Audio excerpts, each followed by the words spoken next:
while Jesse speaks. That'll be happening, so keep an eye out for that. Otherwise, I'll turn it over to you, Uhuru Solidarity Chair, Jesse Neville. The floor is yours. Thank you. Thank you so much, Josh, for the introduction. And thank you to Comrade Jody from Code Pink for the presentation that got us started today with this panel. And thank you to Veterans for Peace, for all of you, for having me at this important convention on this incredibly critical panel on the question of repression, political repression. And I extend a profound salute to all of you, to all of the members of Veterans for Peace. Thank you again to Josh, who I consider a comrade and a friend I've had the honor to work with. Thank you also to Ellen for your work in facilitating the technical aspects of this. And shout out to Bob Suberi and all of the members of Veterans for Peace in St. Louis, who we've had the honor to work closely with on several actions over the last few years. I want to start off by saying, free Palestine from the river to the sea, victory to the Palestinian people. Free Leonard Peltier, not one more year, victory to the indigenous people of this land. Free Mumia Abu Jamal and all African political prisoners and prisoners of war. And I finally want to recognize Aaron Bushnell in light of the fact that in St. Louis, the Uhuru Solidarity Movement, the organization I represent, and Veterans for Peace held a joint vigil in honor of his heroic stance and martyrdom. So I say, long live Aaron Bushnell, and as he said, no more genocide in our name. As Josh stated, I represent the Hands Off Uhuru Fight Back Coalition and the Uhuru Solidarity Movement. Uhuru means freedom in Swahili. I work under the leadership of the African People's Socialist Party and its leader and founder, Chairman Omali Yeshitela. Since 1972, when the African People's Socialist Party was founded, they have fought to unite African people around the world, including the Black community inside the United States, into a movement for the liberation and unification of Africa and African people everywhere, in a struggle against colonialism, against the colonial mode of production that dominates the planet Earth and has for the last 500 or 600 years. The Uhuru Solidarity Movement is the mass organization of the African People's Solidarity Committee, formed by the African People's Socialist Party in 1976 to extend the struggle for African liberation into the white colonizer population. I work under the direct leadership of Penny Hess, the chair of the African People's Solidarity Committee, who has worked to build solidarity with the African Revolution for 47 years. We believe reparations are owed to African people, and our mission is to build a mass movement in the white community for reparations and solidarity with Black power. Along with Penny Hess and Chairman Omali Yeshitela, who is the primary target of the attack on the Uhuru movement, I am also one of the Uhuru Three. In just a couple of weeks, we will go to trial in the federal court in Tampa, Florida, facing bogus charges of being foreign agents and facing the possibility of up to 15 years in federal prison. I will talk to you now about this bogus case against the Uhuru Three and why it is so important to all of us who believe in free speech and political expression to join the fight back. On July 29, 2022, the US government, in the form of its secret political police, the FBI, carried out pre-dawn, multi-state, coordinated, military-style SWAT raids on 7 homes and offices of the Uhuru movement in St. Louis, Missouri and St. Petersburg, Florida, including the home of Chairman Omali Yeshitela and the Deputy Chair Ona Zanea Yeshitela, including the home of Penny Hess, including the home of Akile Anai, another leader of the African People's Socialist Party, and the home of myself. The FBI came with flashbang grenades, drones, armored vehicles, assault rifles, aimed the laser sights of their rifles at the chest of Chairman Omali Yeshitela, who is 82 years old, handcuffed him and others, and proceeded to raid the 7 homes and offices for at least 6 or 7 hours. Nobody was arrested that day, but we came to learn that a grand jury in Tampa, Florida, had indicted a Russian national who lives in Russia for allegedly, quote, recruiting people in the United States into a Russian conspiracy to sow discord in the U.S. I'm going to take a moment here to show you a 3-minute video about what happened on July 29th, and then I will come back on and complete my remarks about this. So I'm going to go ahead and switch over now to this video, and I will be right back. This is the FBI. You have a federal warrant for this address. Keep your hands up and follow orders. This is the FBI. We have a warrant. They handcuffed me and my wife out here. They wanted me to sit on the curb while they were carrying this out. Something that I refused to do. They wanted my wife to sit on the curb out here that she refused to do.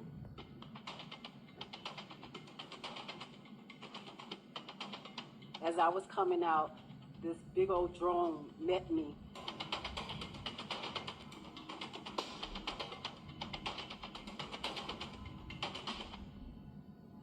The only revolutionary organization that's done something here on the ground practically for African people is the one that's come under attack. Institution that offers a community radio station, a newspaper, a commercial kitchen, an Aquaba Hall rental space, and community office for our organizers. That was the building that has come under attack.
Breach, what do you need? They want, I don't know. What's whole Bentley, honey? Hold on.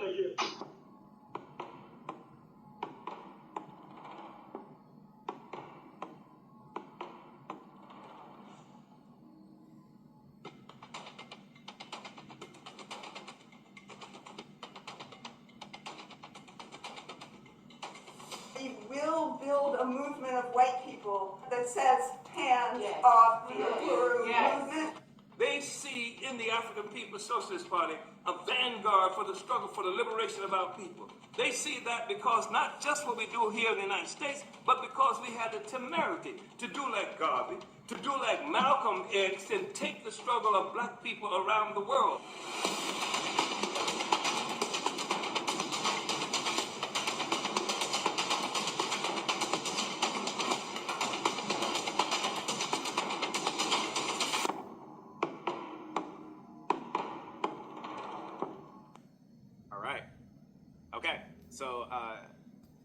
So that video shows you a glimpse of what took place on July 29th. And as I mentioned, no one was actually arrested that day, despite the fact that many of us were handcuffed. But we were characterized, 4 of us were characterized, Chairman O'Malley, Yeshitela, Penny Hess, Akile, Anai, and myself, were characterized as unindicted co-conspirators in this absurd indictment that they manufactured against a Russian national for a so-called conspiracy to sow discord in the United States. 9 months went by with no further direct action taken by the federal government. But during that time period, a number of other forms of attack, clearly orchestrated by the U.S. government, took place, including the shutting down of bank accounts, the canceling of mortgages and lines of credit, that have been operated by Uhuru movement organizations and institutions for decades, the dissolution of our fiscal sponsor, the revoking of a grant towards the Uhuru movement's Black community radio station, even the burning of a church across the street from where the chairman lives that had just come under contract for purchase by the Uhuru movement for use for Black community programs, and the list goes on. And finally, on April 18th of last year, 2023, a superseding indictment was unsealed, which now included criminal charges against Chairman Omali Yeshitela, Penny Hess, and myself, who are now referred to as the Uhuru Three. The charges against us are federal felonies that encompass a maximum prison sentence of 15 years for each of us.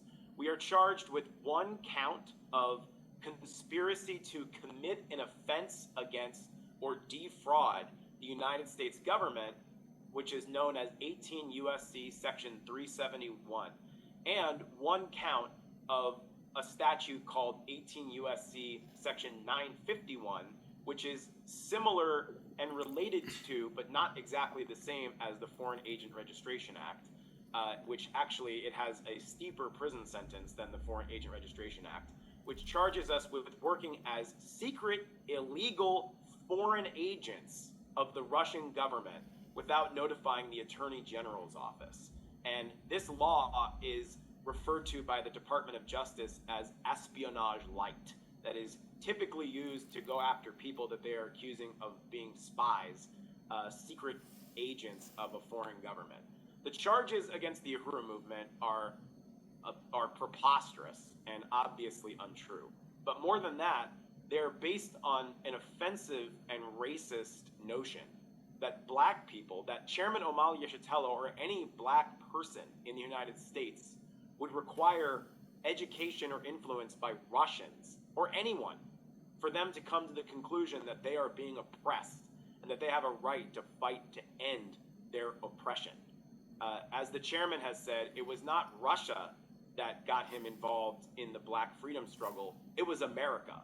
There were no Russians present at the murder of Mike Brown or George Floyd or Sandra Bland or Breonna Taylor. That was U.S. colonial oppression that did that. This charge attempts to erase from history not only Chairman Omali Yeshitela's more than 60 years of struggle for the liberation of African people, but also hundreds of years of struggle by African people for their freedom, from the inception of this colonial system that was built on the backs of their enslavement and on the genocide of the indigenous people of this land. Our attorneys have said that these charges are so bogus that for us to take a plea would require us to commit perjury. Last July, one of our attorneys, Leonard Goodman, filed a motion for dismissal of the indictment based on the fact that the indictment itself is a violation of the First Amendment. We encourage people to read the indictment. Go to handsoffuhuru.org and read all of the legal documents. You will see everything they accuse the Uhuru movement of doing is in fact political speech protected by the First Amendment.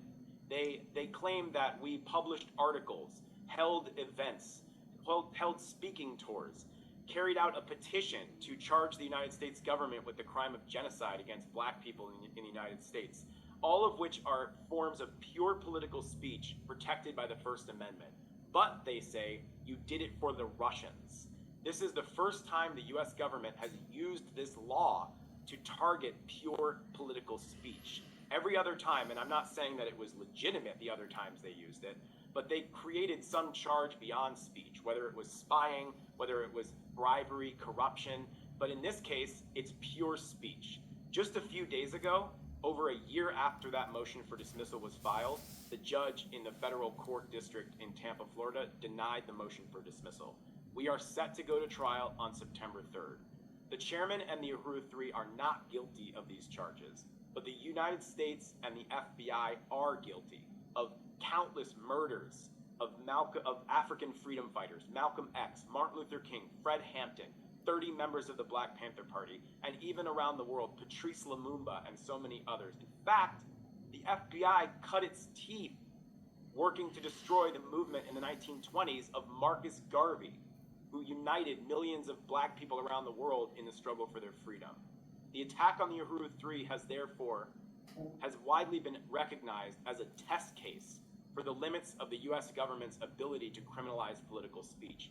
This is why forces across the political spectrum have been moved to action by this attack. As the chairman has explained, the First Amendment was ratified in 1791 by one group of white settlers to free themselves from the tyranny of another group of colonizers while African people were still enslaved. Any democratic space that black people have achieved in this country has been the consequence of life and death struggle. When McCarthyism arose in the 1950s and a measure of the terror and repression typically reserved for black and other oppressed colonized peoples in this country began to make its appearance in the lives even of white people, it was the black freedom struggle that pushed back the tide of this repression, that kept the society open. It was the courageous stand of Fannie Lou Hamer, of SNCC, of Paul Robeson, of African freedom fighters who stood then and who stand today as the torchbearers of democracy and democratic rights. That's why we say that it's more than a question of when they come for the Uhuru movement, they can come for you next. A more accurate statement is when they come for the Uhuru movement, it's you they're coming for. The party, the African People's Socialist Party, is standing in the way, in the front of the barricades, fighting to protect all of the people's democratic rights from this blatant attempt to dismantle free speech as we know it. And if the US government succeeds in railroading the chairman and the Uhuru 3 into a guilty verdict, it sets the stage for them to indict anyone at any time for any speech they don't like, just by accusing you of doing it on behalf of a foreign government, simply on the basis of the fact that your views may align with that of a so-called foreign government. So to close my remarks, I want to say that the US government's intolerance for any speech that challenges their colonial stranglehold on the world's peoples shows not their strength, but their weakness and desperation. Under the bold and courageous leadership of Chairman Omali Yeshitela, and with the support of all of our friends and allies, including you in this meeting today, we know we will win. We know we are winning.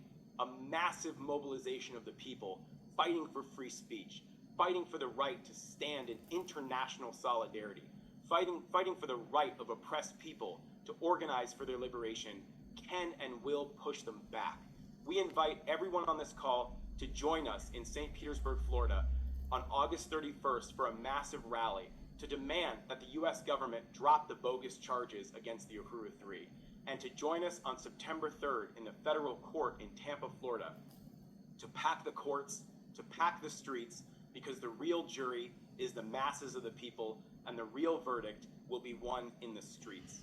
And finally, we stand with Code Pink. We stand with all who find themselves in the crosshairs of US government repression. The Hands Off Uhuru Coalition issued a statement during the time period that Comrade Jody spoke of, condemning the attacks on Code Pink by the US government and its mouthpiece, the New York Times. We continue to stand with you against these attacks by the so-called Justice Department and the state-controlled media. We say, hands off Code Pink. We stand with all of the students and faculty at Columbia who have taken a courageous stand in support of the resistance of the Palestinian people. We say, hands off the student protesters. Victory to Palestine. To Veterans for Peace, the fight for the Uhuru 3 is a fight to defend your right to stand against war, genocide, colonialism, and to join with the rest of humanity. Hands off Uhuru, hands off Africa. Thank you.